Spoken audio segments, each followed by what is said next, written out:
আসসালামু আলাইকুম। শিল্পী হাউস ব্লগ থেকে ভিডিওটি শুরু করলাম। সবাই কেমন আছেন? আশা করি ভালো আছেন। আলহামদুলিল্লাহ আমরাও ভালো আছি। তো সকালবেলা উঠে বিছনাটা প্রথমে ঝাড়তেছি, আর আমার হাজব্যান্ড অফিসে চলে গেছে। আমি তো অনেক আগেই উঠি, তারপর বাচ্চারা উঠছে একটু দেরি করেই, এখন বাজে 10টার মতন আর কি। তো বিছনাটা উঠায় নিলাম, তারপর আমি আবার একটু নিচে যাব, কিছু সবজি আনবো, বাচ্চাদের জন্য নাস্তা আনবো। তো খাবার তো আছেই, রাত্রে খাবার খেয়ে যা ছিল ওইগুলো এখন গরম করে দিলে বাচ্চারা খেতে পারবে। তো বাচ্চারা বলতেছে যে খাবে না, বলতেছে আম্মু আজকে একটু বাইরে থেকে নাস্তা আনো। এর জন্য আর কি আমি এখন বিছনাগুলো ঠিকঠাক করে রেখে তারপর আমি একটু বাইরে যাব, নাস্তা আনবো, কিছু সবজি আনবো। তো এখন এই যে বিছনাটা আমার গোছানো হয়ে গেছে।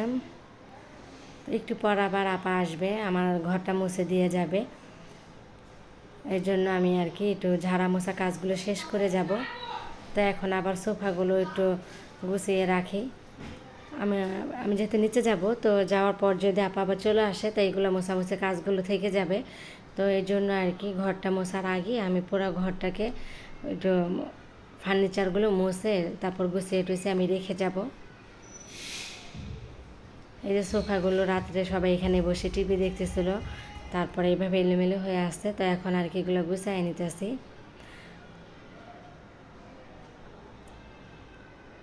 তো এখন এই যে এই পাশে সোফাগুলো, ওখান থেকে আর কি সোফা সেটটা না পুরাটা ঘোরানো ছিল, তারপর আমি আবার সবগুলো সোফার সেট পুরো এক সাইড করে নিয়েছি, যেন মানে পুরাটা আর কি খালি থাকে।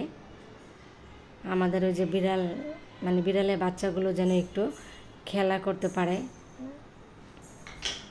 ওদের জন্য একটু জায়গা করে দিলাম আমি। তো অনেকখানি জায়গায় বের হয়েছে, মানে ড্রয়িং রুমটা একটু গুছিয়েছি, আর সোফাগুলো যে একটু ঘুরিয়ে টুরিয়ে রাখা হয়েছে, এই জন্য জায়গাগুলো অনেক বের হয়েছে। তো এইভাবেই কিছুদিন আবার রাখি, দেখি কেমন লাগে দেখতে, তারপর আবার আগের মতন নিয়ে আসবো। তো এইভাবে আর কি থাকুক কিছুদিন। আর এই তো সোফাটা গোছানোর পর এখন আমি ড্রয়িং রুমটা আর কি মানে টিভির ট্রলিটা মুছে নিলাম, টি টেবিলটাও মুছে নিলাম। তো এই যে এই পাশে মানে পুরো এক পাশে আমি সোফার সেটটা রাখলাম, আর এই পাশটা মানে আমি একটু খালি রাখছি। ওই যে বললাম যে আমাদের বিড়াল আছে, তো বিড়ালগুলো একটু খেলা করবে, এর জন্য ওদের জন্য আমি এই জায়গাটা খালি করে দিলাম, যেন ওরা একটু দৌড়া খেলতে পারে। অনেকখানি জায়গা বের হয়েছে, আর এমনিতেই আমাদের ড্রয়িং রুমটা কিন্তু অনেক বড়। তো যাই হোক, তারপর ড্রয়িং রুমটা গোছানো শেষ করে আমি এবার রান্নাঘরে চলে আসলাম। অনেকগুলো থালা বাসন ছিল, ওইগুলো সব আমি আর কি ধুয়ে নিয়েছি, এখনও নিচে যাইনি। তো যাব, আগে এই কাজগুলো শেষ করি।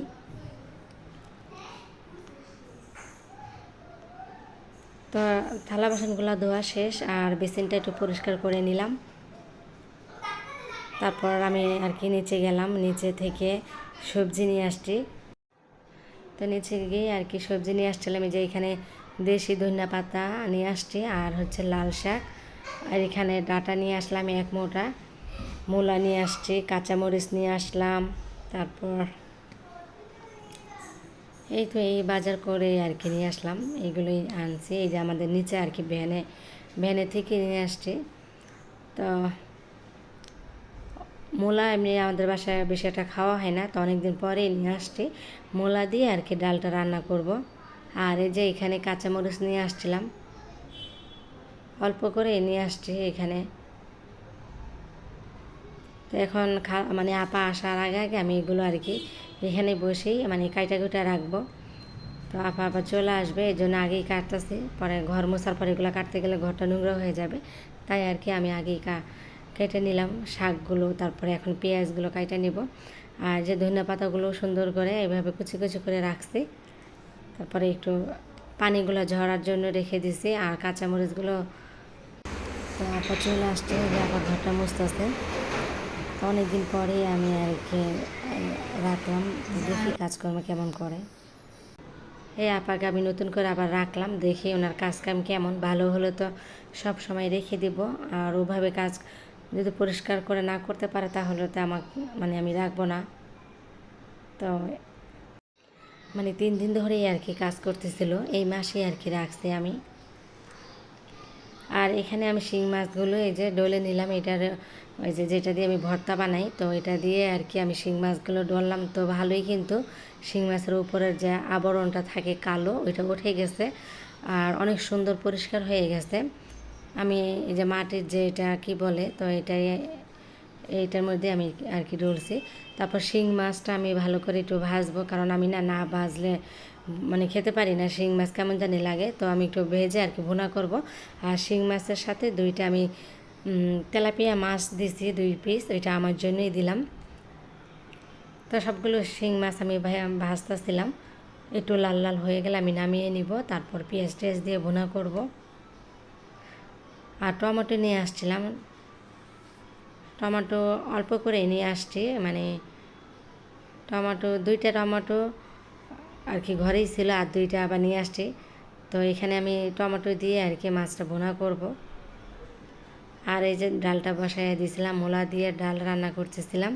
আর এখানে একটু দেশি ধনিয়া পাতা দিব বাগারের সময়, পেঁয়াজ রসুন দিয়ে বাগার দিয়ে নিব। আর এই তো আমার শিং মাছের তরকারিটা হয়ে গেছে।